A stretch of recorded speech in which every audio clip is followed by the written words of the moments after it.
नमस्कार, बहुत स्वागत आपका। मैं हूं आपके साथ मनूरा सक्सेना। रेलवे कर्मचारियों को मोदी सरकार का बड़ा तोहफा, दिवाली पर मिलेगा 78 दिनों का बोनस।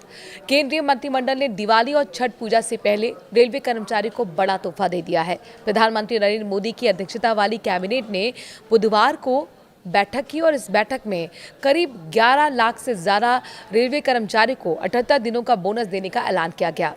इसके लिए केंद्र सरकार ने 1865 करोड़ के लगभग रुपए की मंजूरी दे दी है। सरकार ने कहा है कि रेलवे कर्मचारियों के इस बोनस का भुगतान दिवाली से पहले ही कर दिया जाएगा। रेलवे के अब आपको बताते हैं कि किन कर्मचारियों को बोनस मिलेगा। इस पैसों का भुगतान रेलवे कर्मचारियों जैसे कि track maintainer, loco pilot, track manager, station master, supervisor, technician helper, pointsman, railway मंत्रालय के कर्मचारियों और अन्य ग्रुप के कर्मचारियों को इसका फायदा मिलेगा। मोदी कैबिनेट ने बिहार में भी बख्तियारपुर, राजगीर, तिलैया तक रेलवे की डबल लेन को मंजूरी दे दी है, जिस पर 2192 करोड़ रुपए का खर्च किया जाएगा।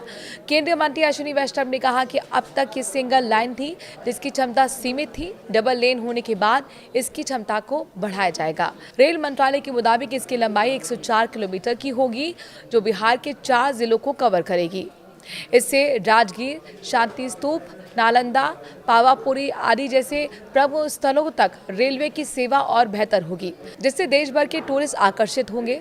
इससे गया और नवादा जिलों तक कनेक्टिविटी भी बढ़ेगी। बिहार में NH 139W के साहिबगंज, अरेराज, बेतिया खंड के हाइब्रिड एन्यूरेटी मोड पर निर्माण को मंजूरी दे दी गई है। इस परियोजना की कुल लंबाई 78.942 किलोमीटर होगी और इसकी लागत 3882 करोड़ के लगभग आएगी। शिप बिल्डिंग, मरीन फाइनेंसिंग और घरेलू क्षमता को बढ़ावा देने के लिए 69,725 करोड़ रुपए के पैकेज को मंजूरी दे दी गई है।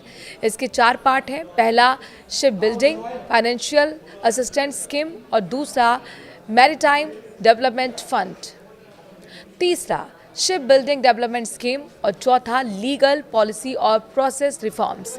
केंद्रीय मंत्रिमंडल की बैठक में मेडिकल के छात्रों को भी बड़ा तोहफा दिया गया है। 5000 नए पोस्ट ग्रेजुएट मेडिकल सीट को मंजूरी दे दी गई है। इसके साथ साथ नई 5023 MBBS सीट को भी मंजूरी दी गई है।